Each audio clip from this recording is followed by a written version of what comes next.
Assalamualaikum warahmatullahi wabarakatuh.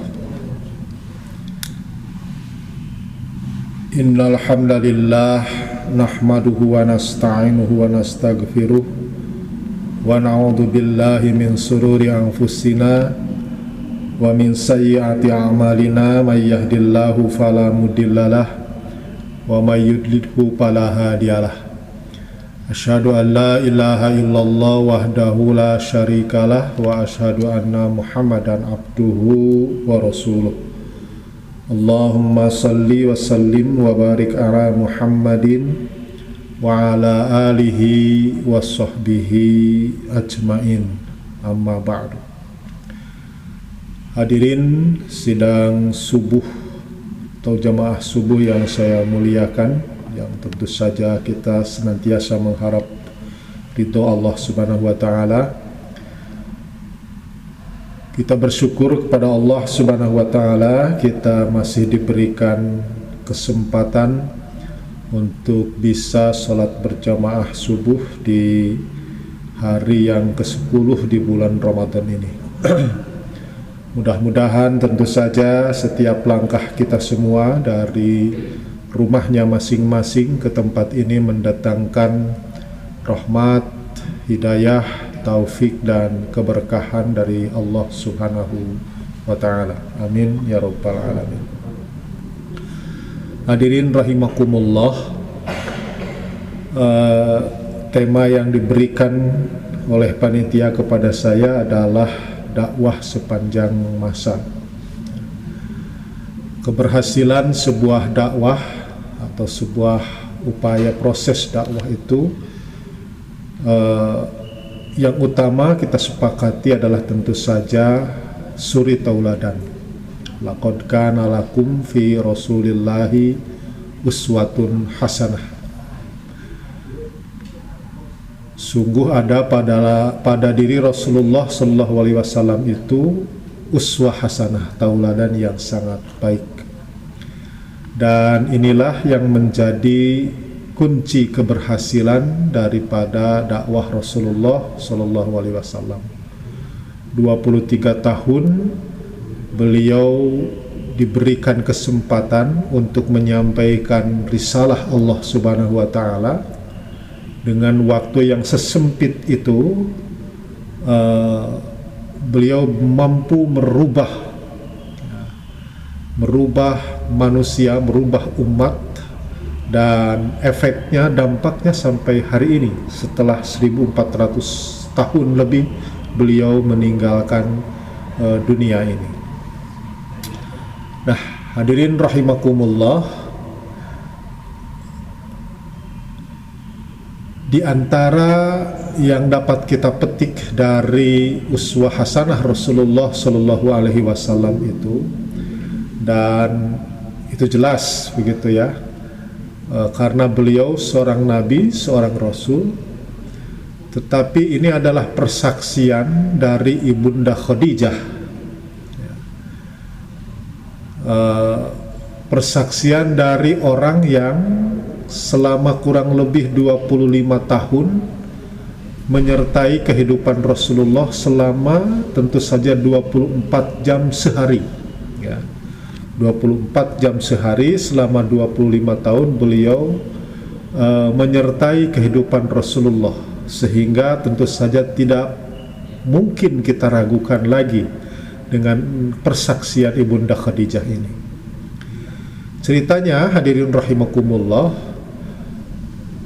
ketika Rasulullah Shallallahu Alaihi Wasallam menerima wahyu yang pertama di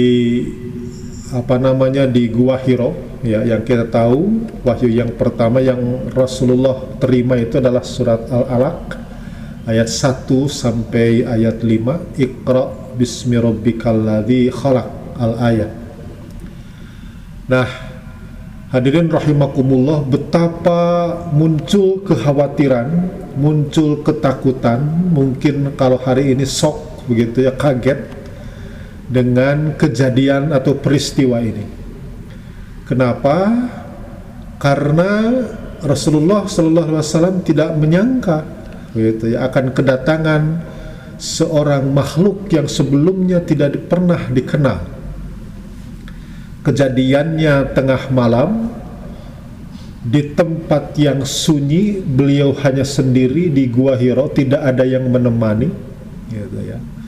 Dan yang ketiga juga yang datang adalah makhluk yang sebelumnya tidak pernah dikenal, diketahui, sekalipun dalam bentuk seperti manusia, begitu ya. Dan bahkan langsung kemudian memerintahkan untuk membaca Iqra, yang kemudian dijawabnya, ma nabi qari'in, kami tidak memiliki, atau saya tidak memiliki kemampuan untuk membaca. Ya, sampai berulang kali itu dilakukan, yang akhirnya kemudian ayat itu lengkap diberikan oleh malaikat Jibril kepada Rasulullah SAW sebanyak 5 ayat. Selesai itu Rasulullah SAW kemudian segera pulang ke rumahnya. Ya, sebuah kejadian yang tidak biasa karena tahun-tahun sebelumnya tidak pernah begitu. Ini di tengah-tengah beliau tak bertahanus di Gua Hira. Kemudian beliau langsung pulang ke rumahnya, dan sampai di rumahnya beliau langsung meminta untuk diselimuti oleh Ibunda Khadijah. Zammiluni, zammiluni, zammiluni, kata Rasulullah SAW, selimutilah aku, selimutilah aku, selimutilah aku. Ibunda Khadijah tidak banyak berbicara, kemudian beliau menyelimuti Rasulullah SAW yang sedang menggigil pada malam itu karena ketakutan. Maka kemudian hadirin rahimakumullah, setelah terlihat tenang, kemudian Khadijah bertanya, apa sebenarnya yang sudah engkau yang sedang engkau rasakan, atau apa peristiwa apa yang menyebabkan engkau seperti ini? Apa jawab Rasulullah sallallahu alaihi wasallam? Laqad khasitu nafsi, kata Rasulullah, aku sangat ketakutan sekali. Lalu kemudian diceritakanlah, hadirin rahimakumullah, kejadian itu. Tetapi inilah yang terpenting yang harus kita catat bersama, hadirin rahimakumullah. Setelah Ibunda Khadijah mendengar cerita itu dan betul-betul menyaksikan Rasulullah itu sangat khawatir, sangat ketakutan, kata Ibunda Khadijah, wallahi ma yuhzikallahu abada, demi Allah, sampai bersumpah, demi Allah, ma yuhzikallahu abada, tidak mungkin Allah akan menghinakanmu selamanya. Ini persaksian Ibunda Khadijah, ya. Tidak mungkin Allah akan menghinakanmu selamanya.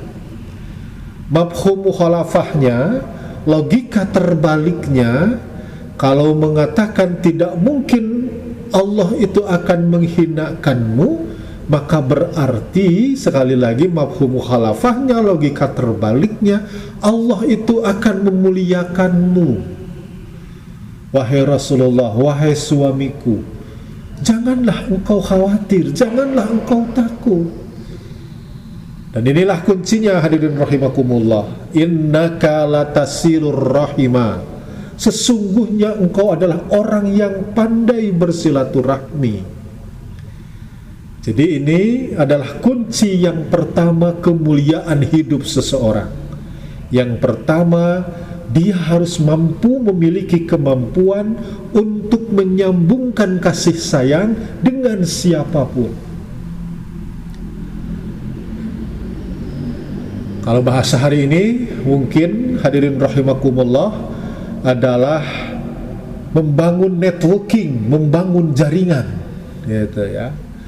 Ketika kita ingin berusaha, berbisnis dan apapun, hari ini nampaknya sudah tidak lagi berlaku berbisnis sendirian. Yang ada adalah bagaimana membangun networking, membangun jaringan, dan itulah yang hari ini kita rasakan. Dan itu memang sudah dicontohkan oleh Rasulullah Sallallahu Alaihi Wasallam. Yang kedua, hadirin rahimakumullah, kata Ibunda Khadijah, wa tahmilul kalla, engkau adalah seorang pekerja keras. Kita tahu hadirin rahimakumullah, Rasulullah sallallahu alaihi wasallam itu sudah ditinggalkan oleh ayahnya jauh sebelum beliau dilahirkan. Demikian juga ibundanya Siti Aminah, itu beliau menyusul kemudian kurang lebih 6 tahun setelah beliau membesarkan putranya ini.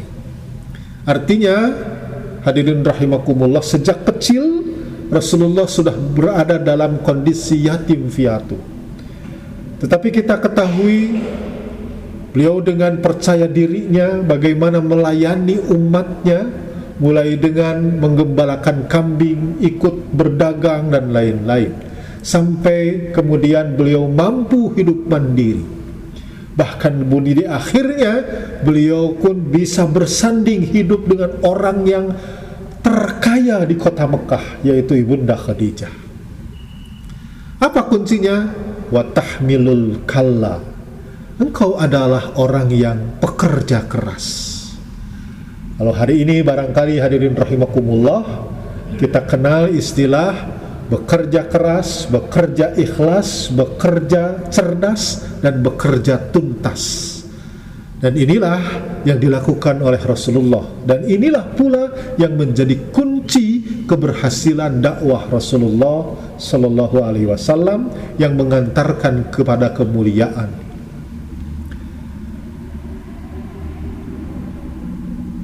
Yang ketiga, hadirin rahimakumullah, wa taksibul ma'dum, kata Ibunda Khadijah.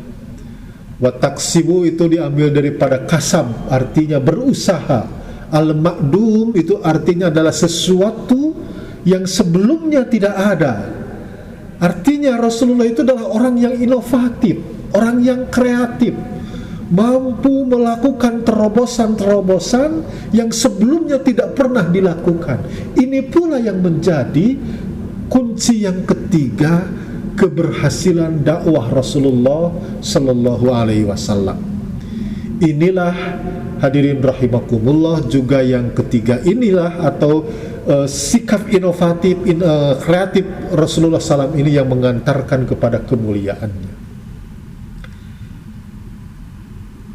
Kita tahu hadirin rahimakumullah, ada sebuah peristiwa di mana orang-orang di suku Quraisy pada saat itu saling bersinggungan, saling berdebat, ya, saling merasa kubu atau sukunya itu merasa di atas yang lain, ya, saling merasa berhak bahwa dirinya adalah orang yang berhak untuk meletakkan kembali Hajar Aswad di tempatnya ketika Ka'bah itu direnovasi.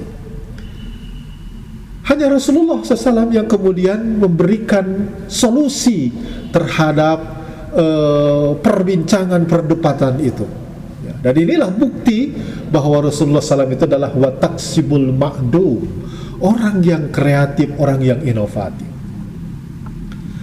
Nah, yang keempat, hadirin rahimakumullah, wa takri'ud dhaifa, artinya adalah melayani setiap tamu, ya. Maksudnya hadirin rahimakumullah tentu saja adalah memberikan kenyamanan, melayani dengan sepenuh hati kepada siapapun orang yang berada di hadapannya. Siapapun orang yang sedang berkomunikasi, siapapun orang yang sedang berinteraksi dengan Rasulullah SAW, itu akan dipastikan orang itu akan merasa puas, orang itu akan merasa nyaman, orang itu akan merasa aman, orang itu akan merasa damai. Bukan sebaliknya. Ketika kita berkomunikasi dengan seseorang, orang itu merasa terancam, merasa tertipu, merasa dibohongi. Ini adalah sesuatu yang tidak pernah terjadi pada diri Rasulullah Sallallahu Alaihi Wasallam. Ingatlah hadirin rahimakumullah, ketika Rasulullah Sallallahu Alaihi Wasallam baru sampai beliau ke kota Madinah, Abdullah bin Salam itu bersaksi kepada kita semua bahwa ucapan yang pertama kali yang didengar oleh telinganya dari mulut atau bibir Rasulullah sallallahu alaihi wasallam adalah terkait dengan kunci surga. Ya ayyuhan nas, wahai sekalian manusia, kata Rasulullah sallallahu alaihi wasallam, afsus salam, sebarkanlah salam, wa at'imut ta'am, berikanlah makan, wasilul arham, pertalikanlah kasih sayang, wasallu bil laili, dan salatlah engkau di waktu malam, wan nasi niyam, di mana ketika itu kebanyakan manusia sedang tidur lelap. Tetapi 4 ini, kata Rasulullah sallam, tadkhulunal jannata bis salam. 4 aktivitas ini aku pastikan akan menjadi kunci kalian memasuki surganya dengan selamat. Yang pertama itu adalah afsus salam, yaitu menyebarkan salam. Biasanya kita menyikapi afsus salam ini dengan bahwa mengucapkan assalamualaikum warahmatullahi itu akan membawakan kita masuk ke dalam surga. Apakah betul seperti itu? Insya Allah. Tetapi tentu saja tidak hanya dimaknai dengan tekstualnya saja. Hanya menyebarkan, mengucapkan salam, ucapan assalamualaikum warahmatullahi wabarakatuh, kita dipastikan masuk surga. Imam Qurtubi menyatakan, hadirin rahimakumullah, ketika seseorang mengucapkan salam itu adalah sama halnya dengan ketika itu kita sedang berjanji kepada orang yang kita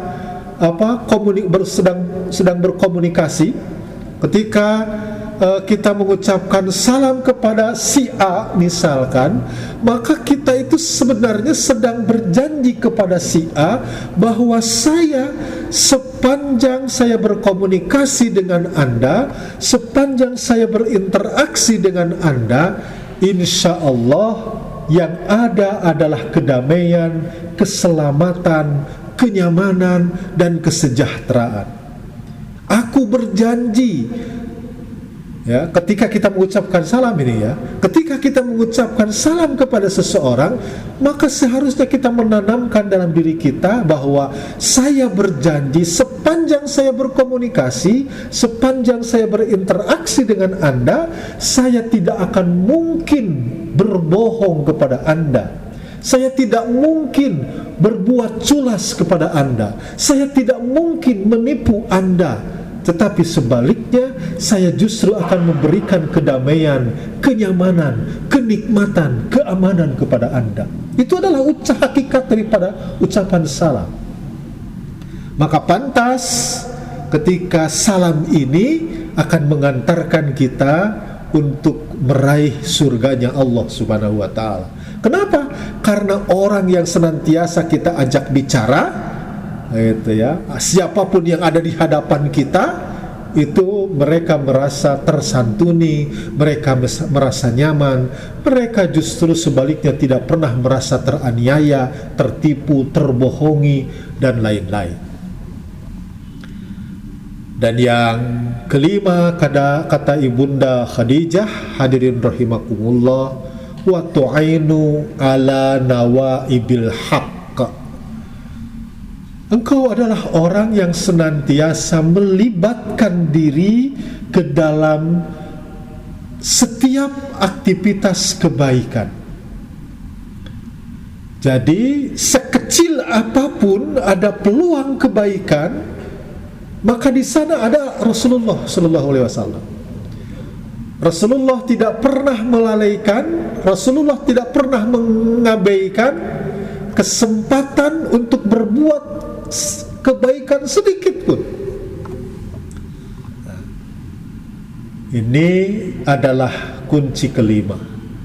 Jadi hadirin rahimakumullah, apapun bentuknya, dimanapun beliau berada, ketika ada kesempatan untuk berbuat baik, maka Rasulullah akan berdiri di dalam kesempatan itu. Dan beliau kemudian melakukan aktivitas kebaikan itu.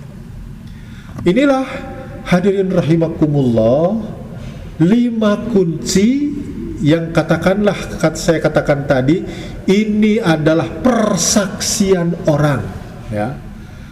Siapa? Orang yang tentu saja menemani hidup Rasulullah SAW selama kurang lebih 25 tahun dalam 24 jam sehari penuh. Kunci keberhasilan Rasulullah SAW dalam pandangan Ibunda Khadijah itu adalah 5 poin tadi. Yang pertama, pandai-pandailah bersilaturahmi, pandai-pandailah membangun networking, pandai-pandailah membangun jaringan dengan siapapun.